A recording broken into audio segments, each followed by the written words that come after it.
Hi everyone, this is Sam here, a current college student at Georgetown University in Washington, D.C.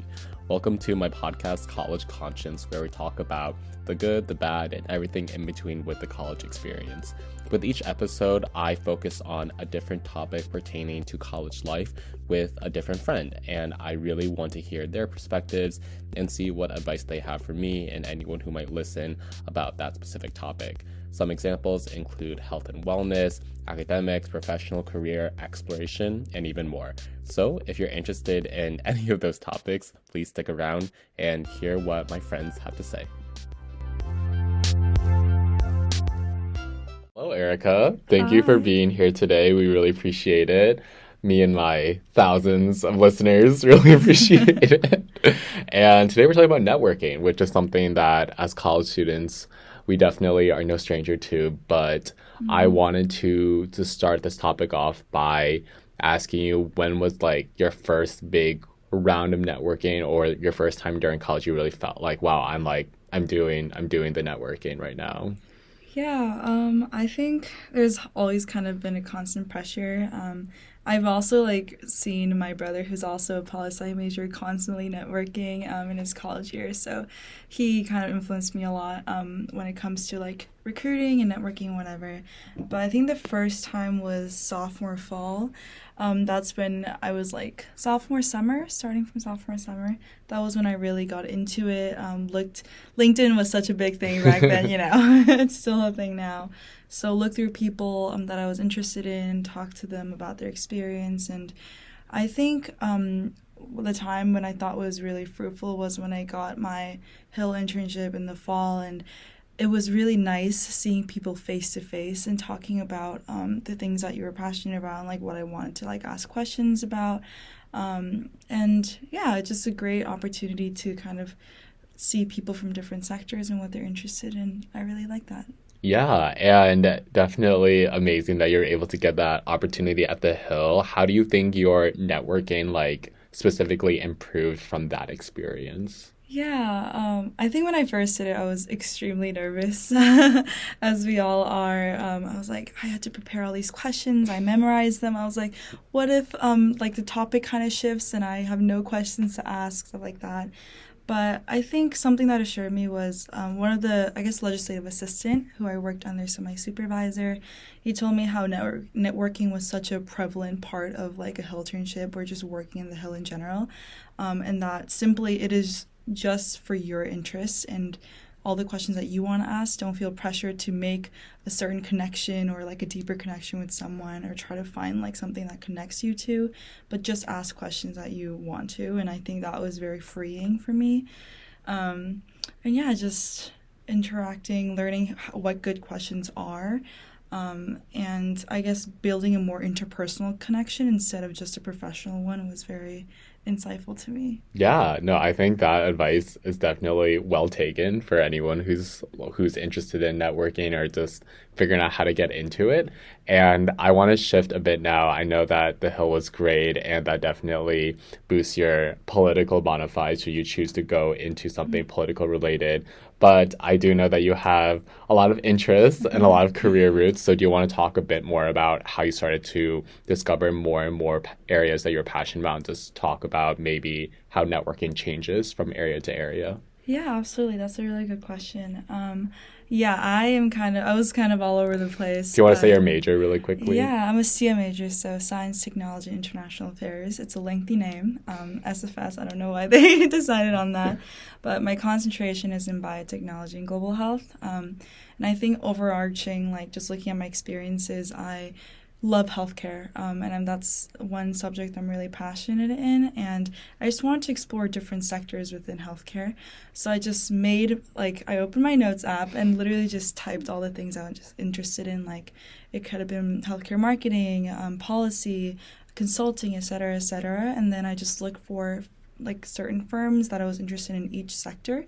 And then I looked on LinkedIn, went to the whole like Georgetown University alumni whole route like that, as you would know, and just reach out to people. And thankfully, the alumni were incredibly helpful and so responsive, almost like 100% like response um, possibility. So it was great talking to them, and I'm glad that they were receptive of me as well.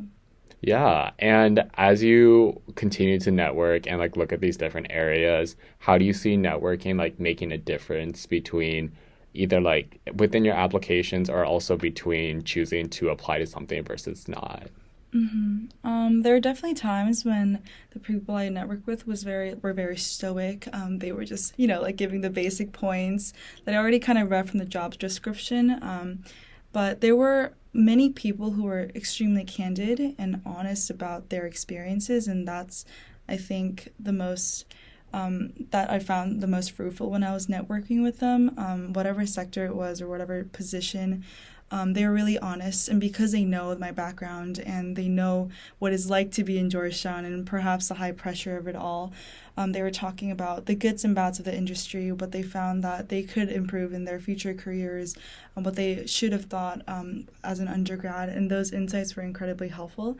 And beyond that, of just more of like personal development and figuring out your route, um, networking is critical in getting referrals for jobs. So usually they're all very responsive and receptive of that. They want to help you as much as possible because they've been through that course. So yeah, I guess professionally referrals, they could connect you with other people. And actually, for a firm that I was looking at, because I connected to one person, I kept asking, who can I talk to next? Who can I talk to next? And I ended up networking with like 10 plus people in that firm and that like team. And it was a great experience. Yeah, awesome.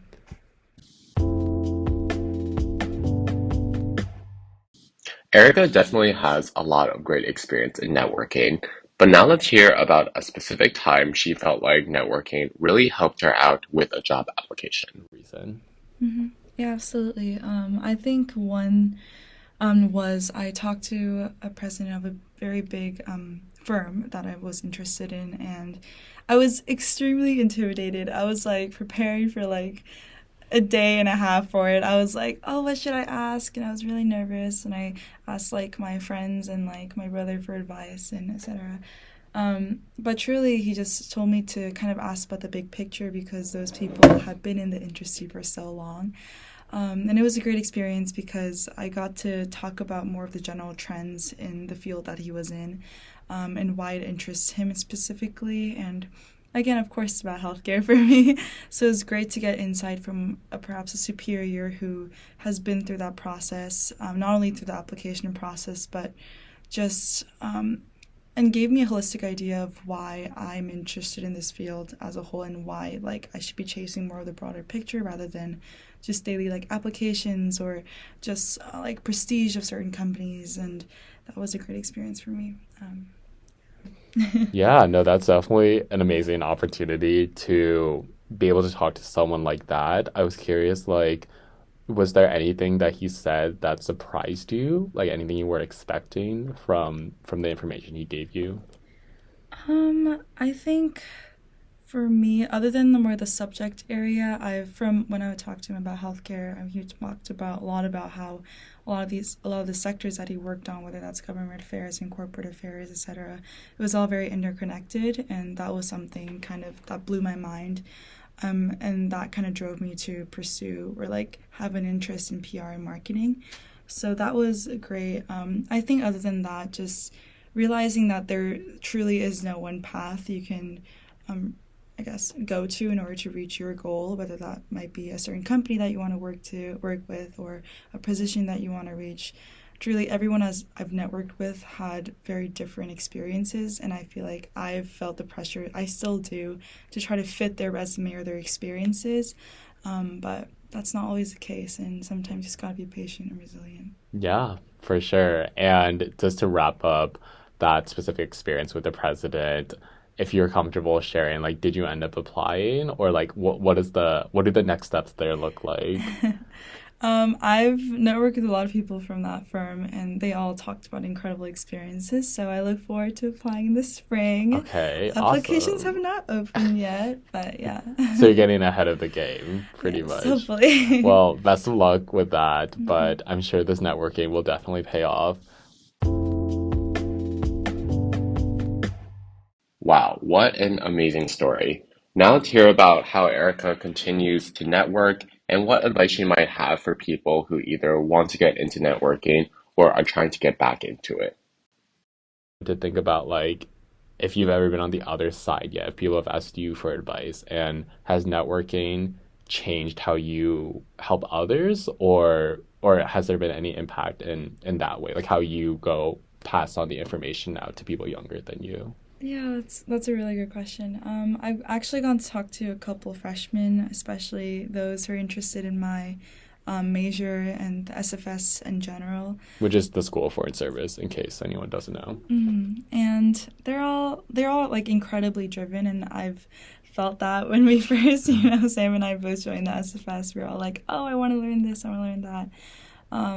And I think taking away from like my experiences networking with really candid people, I wanted to give the same experience to them as well. So just being very truthful about like the workload, what career path you might think of, or and just more genuine, personable advice, more asking questions about what they're interested in rather than just like spilling out information that you can perhaps find in the Georgetown website, or yeah, just general information like that.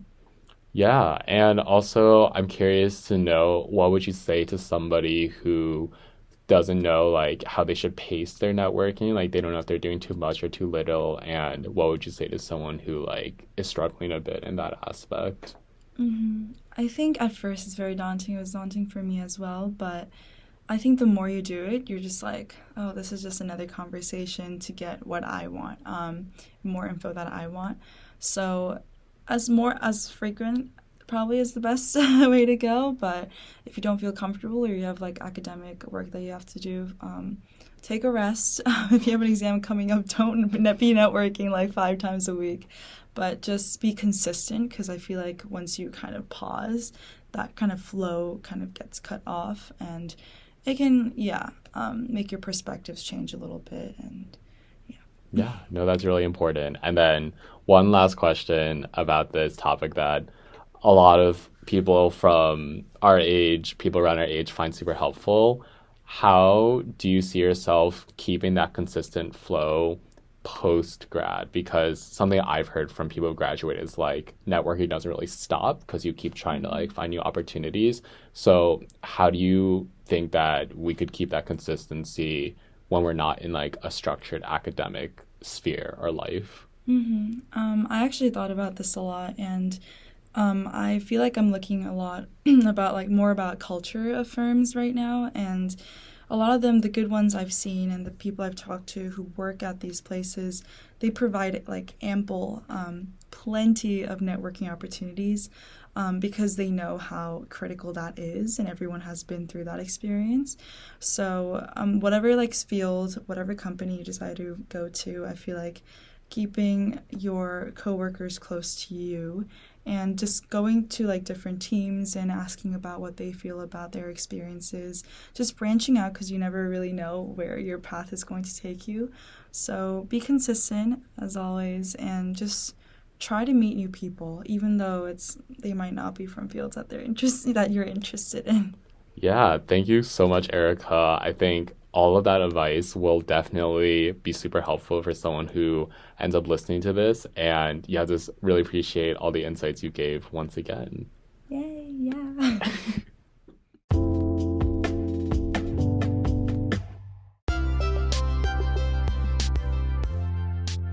Thank you so much for checking out that episode of College Conscience with my guest. If you want to see or hear more episodes, go visit College Conscience on Spotify, where I'll upload new episodes every Monday and Thursday. Thanks for listening.